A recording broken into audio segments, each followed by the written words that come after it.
সকালবেলা ঘুম থেকে উঠেই দেখি ভাইয়ের একটা ফোন। ভাই বলছে দিদি আবার কলা পাতায় পিকনিক খাবো। তা আমি ভাবলাম হ্যাঁ, কলা পাতায় পিকনিক তো খেতে ভীষণ ভালো লাগে। আর ভাই জানে কলা পাতা একমাত্র আমিই রেডি করতে পারবো, যত মানুষই থাক। আর আমি একটু আনন্দ করতেও ভালোবাসি। তা বাড়ির এখান থেকে ওখান থেকে সব কলা পাতা এনে, দেখতেই পাচ্ছ কলা পাতাও কাটছি, তোমাদের সাথে গল্পও করছি। পিকনিক খাবো, তাহলে দেখতেই পারবে এবছর অনেক। সবাই মিলে বসে পড়লাম আবার ফ্যামিলি পিকনিকে। দেখো আমার ভাস্তি মোবাইল দেখছে, হাই বলল। আমিও বসে পড়েছি, রান্নাও বসিয়ে দিয়েছি। রান্নাটা যত সহজ মনে হচ্ছে অতটা সহজ না, কেননা ছাদের উপরে সব ওঠানো নামানো এগুলো করতে করতেই আমাদের অনেকটা টাইম চলে গেছে।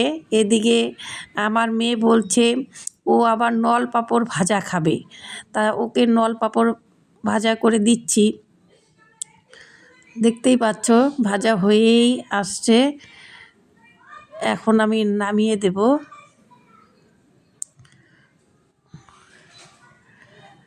এই যে নামিয়ে দিলাম।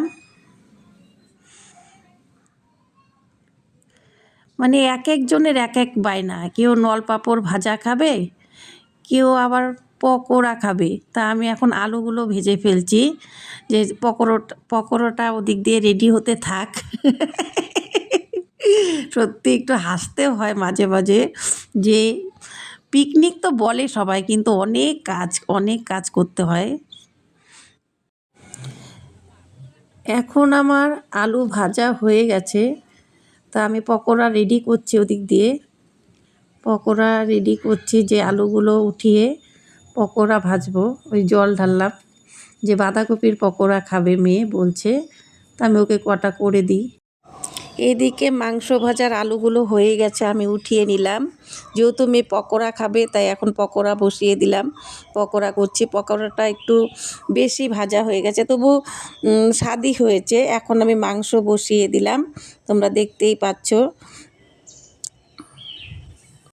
পেঁয়াজগুলো লাল লাল করে ভেজে এক এক করে মশলা দিচ্ছি। এখন দিয়ে দিলাম লঙ্কার গুঁড়ো,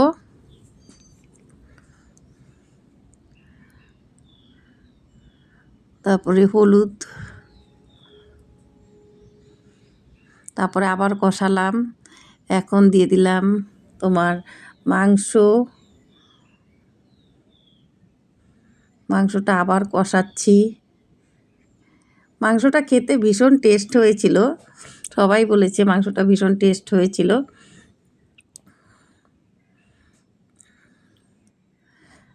পিকনিকের মাংস সত্যিই সবারই টেস্ট হয়। আমি মাংস রান্না করছি, আবার তোমাদের সাথে একটু গল্প করছি, যে যারা যারা পিকনিক খেতে ভালোবাসো তারা সত্যি আমাদের মতো আনন্দ করো সব সময়। মাংস, বেগুন ভর্তা, আর সাথে ছিল পোয়া মাছ ভাজা। এদিকে আমার মেয়ে, বোনের মেয়ে, ছেলে সবাই বসে আছে, কখন মাংস কষানো হবে, দু টুকরা মাংস খাবে, ওরা বারবারে চাচ্ছিল। আর আমি তো এসেই যাচ্ছি, মাংস কি বসাতে বসাতে হয়। তা ওদের আর ধৈর্য নেই, কষানো মাংস খাবে। মেয়ে মাথা দিয়ে নাচছে, আমাকে কথা বলছে, হয়েছে হয়েছে এরকম। এখন ভাত বসিয়ে দিয়েছি, ভাতটা হয়েই গেছে, কেননা আগে মাংস সব কিছু করেছি। আর এখন ভাতটা নামিয়ে বেগুন পোড়া দেব। সব কিছু রান্না শেষ হয়ে গেছে, এখন বেগুন পোড়া বসিয়ে দিয়েছি। যেই বেগুন দুটো নিয়ে আমার ভাই বউ ইয়ার্কি করছিলো বা এত সুন্দর হাসছিলো, তোমাদের ভিডিওটা দিয়েওছি। এখন সবাই খেতে বসে গেছে, যে যার মতো করে খাচ্ছে। তা পিকনিক মানে হাঁড়ি কড়াই নিয়ে বসে পড়া। আমার বান্ধবী হাই বলল, এটা ফ্যামিলি পিকনিক ছিল, কিন্তু আমার বান্ধবী আর বান্ধবীর মেয়ে ছিল এই পিকনিকে। শুধু সবাই মিলে সেই আনন্দ করলাম। পিকনিকের শেষে যা হয়, যে সবাই মিলে একসাথে নাচা আনন্দ করা।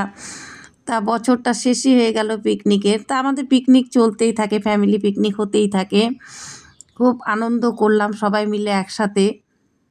ভীষণ ভালো লাগলো। এদিক থেকে আবার বদ্দি ফোন করেছে ভাইয়ের কাছে, বদ্দিও ভীষণ আনন্দ করে।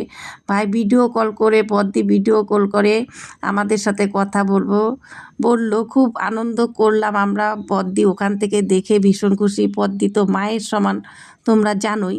তা বদ্দিও আনন্দ করতে ভীষণ ভালো পায়।